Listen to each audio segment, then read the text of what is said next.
సింహాచలం అప్పన్న స్వామి చందనోత్సవానికి వచ్చిన భక్తుల పరిస్థితి నిజంగా ఎంత దారుణంగా ఉందో చెప్పడానికి ఈరోజు ఇక్కడ చూస్తా ఉన్న ఘటనే నిదర్శనం.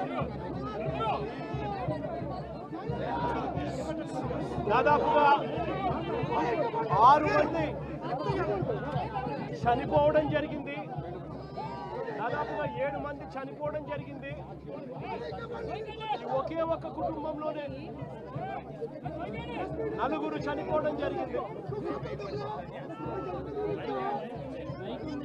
ఇంకా కొంతమందికి గాయాలు కూడా అయ్యాయి. నేను అడుగుతా ఉన్నాను ఒకటి, మొట్టమొదటగా ఈ కుటుంబాలకు నా ప్రకారం సానుభూతి తెలియజేస్తా ఉన్నాను. చనిపోయిన వారికి, వారి కుటుంబాలకు మంచి జరగాలని, వారి ఆత్మ చనిపోయిన వారి ఆత్మలకు శాంతి రావాలని దేవుణ్ణి కూడా ప్రార్థిస్తా ఉన్నాను. ఈ ఘటనను చూస్తే, ఇక్కడ జరిగిన ఘటన, సింహాచలంలో జరిగిన ఈ ఘటన అయినా కూడా చందనోత్సవానికి సంబంధించి ఇప్పుడు ఇవాళ జరిగిన ఈ ఘటన అయినా కూడా, లేదా మొన్న తిరుపతిలో వైకుంఠ ఏకాదశి నాడున జరిగిన ఘటన తీసుకున్నా కూడా నేను ఒకటి అడుగుతా ఉన్నా ఈ ప్రభుత్వానికి, అయ్యా నాడు తిరుపతిలో జరిగిన వైకుంఠ ఏకాదశికి సంబంధించిన ఘటన అయినా కూడా, ఈరోజు చందనోత్సవానికి సంబంధించిన జరిగిన ఘటన అయినా కూడా, ఏ రోజు చందనోత్సవం జరుగుతుంది, ఏ రోజు వైకుంఠ ఏకాదశి వస్తుంది అన్నది ప్రభుత్వానికి తెలియదా అని అడుగుతా ఉన్నా. ఎప్పుడు జరుగుతుందో తెలుసు. ఆ జరిగే రోజున లక్షల మంది భక్తులు వస్తారు అన్న సంగతి కూడా తెలుసు. తెలిసినా కూడా కేవలం నిర్లక్ష్య వైఖరితో అనేక మంది ప్రాణాలను బలికొన్నారు. వైకుంఠ ఏకాదశి నాడు తిరుపతిలో 6 మందిని ఇలాగే నిర్లక్ష్యం చేసి పొట్టను పెట్టుకున్నారు. అప్పుడు కూడా అంతే, చంద్రబాబు నాయుడు గారు కుప్పం పర్యటన ఉంది అని చెప్పి పోలీసులందరినీ కూడా కుప్పం పంపించారు. అందరినీ కూడా పార్కుల్లో పెట్టి, రకరకాల ఏరియాలలో పెట్టి, సడన్ గా ఒక్కసారి గేట్లు ఎత్తేసి, సెక్యూరిటీ అరేంజ్మెంట్స్ లేవు కాబట్టి, పోలీసులు ఎవరు లేరు కాబట్టి, అందరూ చంద్రబాబు నాయుడు గారిని ప్రసన్నం చేసుకునే దానికి వెళ్ళిపోయారు కాబట్టి, అందరినీ కూడా పార్కుల్లోనూ అక్కడ ఇక్కడ ప్యాక్ చేసి, సాయంత్రం పూట ఇక లైన్లలో నిలబడండి అని చెప్పి గేట్లు ఎత్తారు. తిరుపతిలో జరిగిన తోపులాటలో 6 మంది మరణించడం జరిగింది. లక్షల మంది వస్తారు అని తెలిసినా కూడా జరిగిన ఘటన. ఈరోజు చందనోత్సవం రోజు కూడా లక్షల మంది భక్తులు వస్తారు. ఈరోజు అప్పన్న స్వామి నిజ రూపంలో దర్శించుకోవచ్చు అప్పన్న స్వామిని అని లక్షల మంది భక్తులు ఈరోజు వస్తారు అని తెలిసినా కూడా దారుణమైన అరేంజ్మెంట్స్. చాలా మంది చెప్తా ఉన్నారు, కనీసం టెంపరీ టాయిలెట్లు కూడా లేవు, క్యూలలో నిలబడిన వాళ్ళకి నీళ్లు లేవని కూడా చెప్తా ఉన్నారు. ఘటన జరిగిన స్థలాన్ని ఒకసారి చూస్తే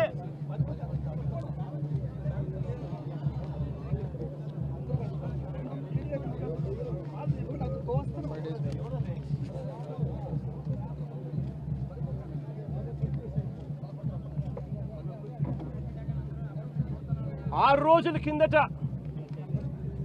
గోడ కట్టడం మొదలుపెట్టారు. 6 రోజుల కిందట గోడ కట్టడం మొదలుపెట్టారు. 2 రోజుల కిందట గోడ పూర్తి చేశారు. 20 మీటర్ల పొడుగు గోడ, అంటే 20 మీటర్లు అంటే దాదాపుగా 70 అడుగులు. దాదాపుగా 70 అడుగులు గోడ పొడుగు 10 అడుగులు ఎత్తు కట్టిన ఈ గోడలో 4 రోజుల్లో ఈ గోడ కట్టారు. ఈ గోడ కట్టే దాంట్లో ఎక్కడా కూడా కాలమ్స్ ఎక్కడా కనిపించవు. రీఇన్ఫోర్స్డ్ కాంక్రీట్ గోడ కట్టాల్సిన చోట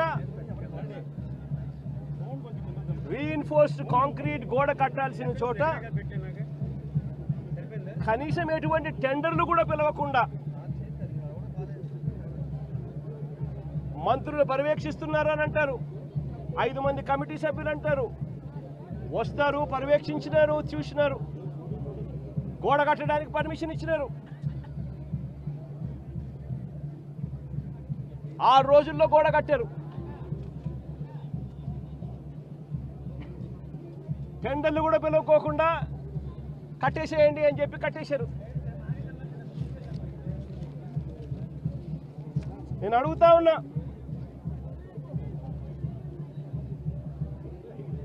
ఈరోజు అధికారంలోకి వచ్చి చంద్రబాబు నాయుడు గారు దాదాపుగా సంవత్సరం అయింది. చంద్రబాబు నాయుడు గారు అధికారంలోకి వచ్చి. నేను అడుగుతా ఉన్నా చంద్రబాబు నాయుడు గారిని, చందనోత్సవం ఎప్పుడు జరుగుతుందో మీకు తెలియదా అని అడుగుతా ఉన్నా. మరి చందనోత్సవం పలానా రోజు జరుగుతుంది అని చెప్పి తెలిసినప్పుడు ఈ గోడ కట్టించే కార్యక్రమం ముందే ఎందుకు మొదలు పెట్టలేదు అని అడుగుతా ఉన్నా. ఈ గోడ కట్టించే కార్యక్రమం ముందే ఎందుకు చేయలేదు అని అడుగుతా ఉన్నా. ఇదే పెద్ద మంచి చంద్రబాబు నాయుడు గారిని, ఇదే చంద్రబాబు నాయుడు గారిని అడుగుతా ఉన్నా. ఈ గోడ నిర్మాణం కేవలం 6 రోజుల కిందట మొదలై 2 రోజుల కిందట పూర్తి చేశారు. దీని అర్థం ప్రభుత్వం ఎటువంటి ముందస్తు ఏర్పాట్లు సీరియస్గా తీసుకోలేదు అని చెప్పి నిదర్శనం కాదా అని అడుగుతా ఉన్నా. చివరికి ఈ వరకు కనీసం టెండర్లు కూడా పిలవకోకుండా ఇష్టం వచ్చిన వాళ్ళకు వర్క్ ఇచ్చేసి ఇష్టం వచ్చిన తీరు ఇష్టం వచ్చిన పద్ధతిలో కట్టించే కార్యక్రమం చేయడం ధర్మమేనా అని అడుగుతా ఉన్నా. 70 అడుగులు పొడవుతో కట్టే గోడకు, 10 అడుగులు ఎత్తుతో నిర్మించే గోడకు కనీసం కాలములు కూడా పెట్టించే కార్యక్రమం కూడా లేకుండా ఫ్లయాష్ ఇటుకలతో గోడ కట్టడం అన్నది ఏ రకంగా కరెక్టు అని అడుగుతా ఉన్నా.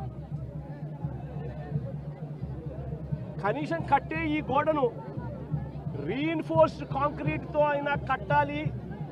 రీఇన్ఫోర్స్డ్ కాంక్రీట్తో కట్టి దానికి వీప్ హోల్స్ కూడా పెడితేనే కాస్తో కూస్తో ఏ గోడైనా నిలబడుతుంది అన్న జ్ఞానం కూడా లేకుండా ఎలా కట్టారు అని అడుగుతా ఉన్నా. 2 రోజుల కిందనే గోడ పూర్తయింది అని తెలుసు. వర్షం కూడా ముందు రోజు రాత్రి పడింది అని కూడా తెలుసు.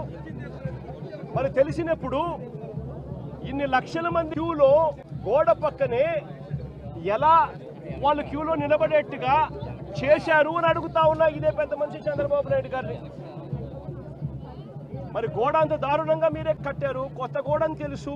దర్శించుకునే సామాన్యుడు ఏమైపోయినా పర్వాలేదు అని చెప్పి పట్టించుకునే కార్యక్రమం ఎక్కడా కూడా చేయకుండా గాలి కొదిలేసిన పరిస్థితుల్లో ఈరోజు రాష్ట్రం నడుస్తూ ఉంది. చేసిన ఈ 1 సంవత్సరం పరిపాలనలోనే ఎంతటి దారుణమైన పరిస్థితి చూస్తూ ఉన్నాము అంటే, తిరుమలలో ఈ పెద్ద మనిషి రాజకీయాల కోసం లడ్డు వివాదం చేసి మన వెంకటేశ్వర స్వామి పేరు ప్రఖ్యాతలను ఏ రకంగా రోడ్డు మీదకి తీసుకొచ్చాడు అన్నది కూడా ఈ 11 నెలల కాలంలోనే చూసాం.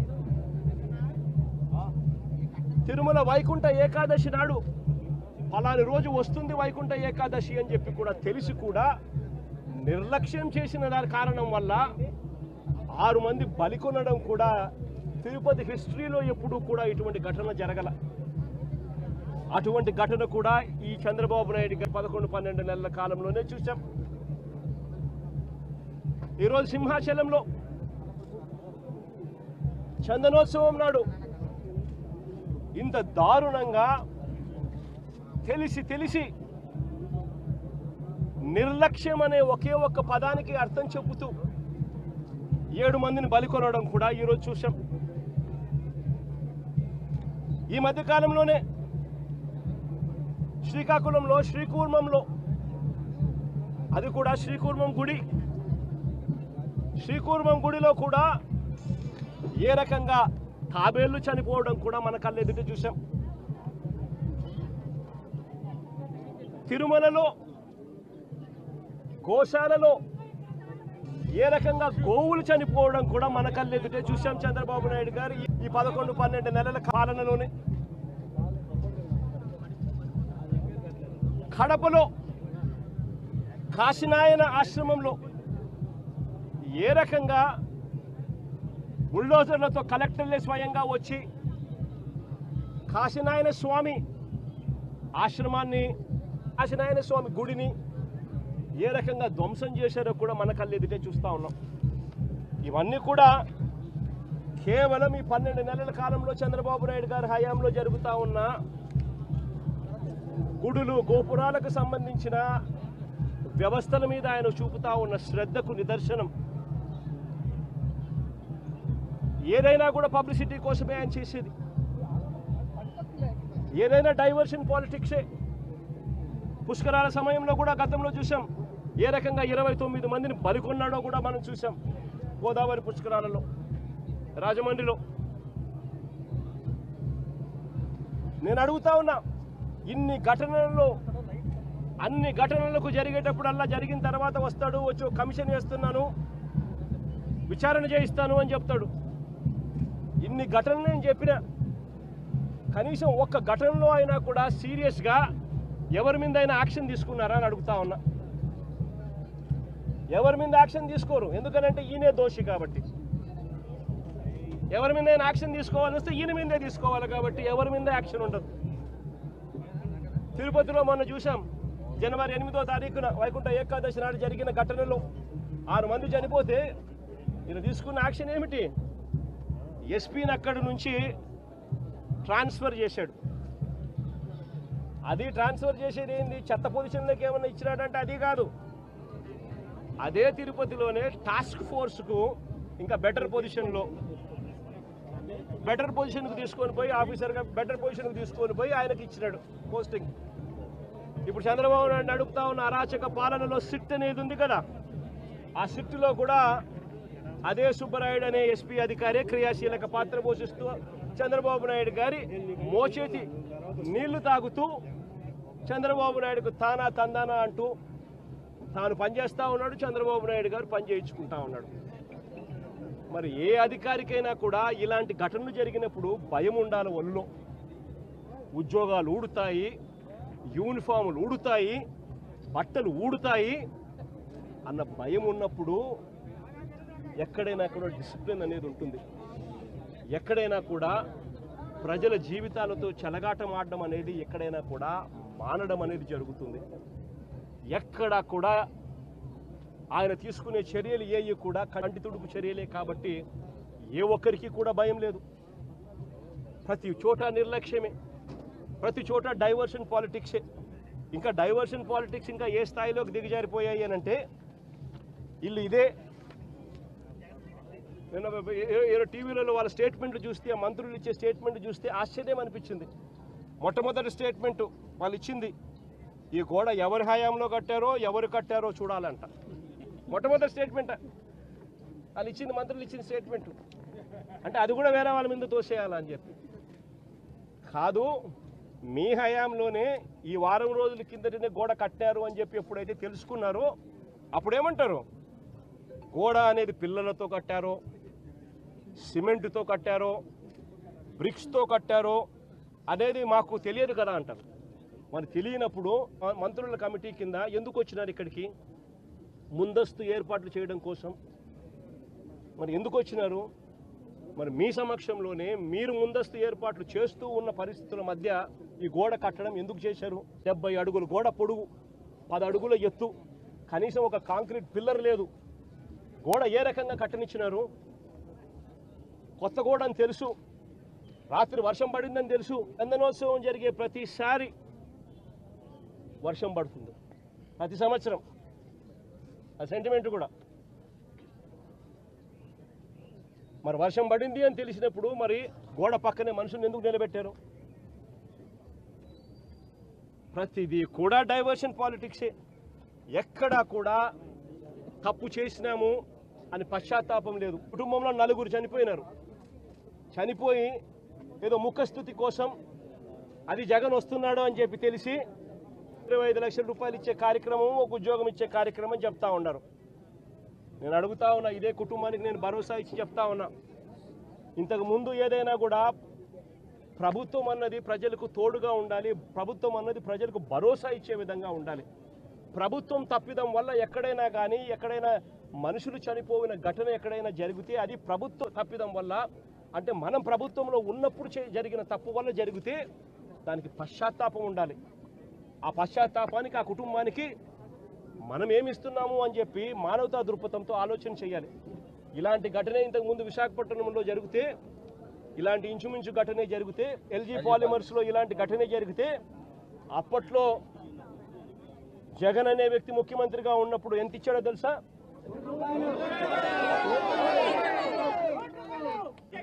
జగన్ అనే వ్యక్తి ₹1 కోటి ఒక్కొక్కరికి ఇచ్చి ఆ కుటుంబాలను ఆదుకున్నారు. ఇప్పుడు ప్రభుత్వం తప్పిదం వల్ల, ప్రభుత్వం చేసిన తప్పిదం వల్ల ఈ ఘటన జరిగితే అసలు ఆ కుటుంబానికి నువ్వేం చేస్తా ఉన్నావని చంద్రబాబు నాయుడు గారిని అడుగుతున్నా. ఒకటే చెప్తా ఉన్నా, వీళ్ళు ఇచ్చినా ఈకపోయినా కానీ చనిపోయిన ఈ కుటుంబాలకు గుర్తు పెట్టుకొని మళ్ళీ మేము అధికారంలోకి వచ్చిన తర్వాత ఈ కుటుంబాలకు ఆ ₹1 కోటి బ్యాలెన్స్ వీళ్ళు ఇచ్చినారు. మిగిలిన బ్యాలెన్స్ డబ్బు మనం ప్రభుత్వం వచ్చిన తర్వాత నేను స్వయంగా ఇప్పిస్తానని చెప్పి కూడా చెప్తాను.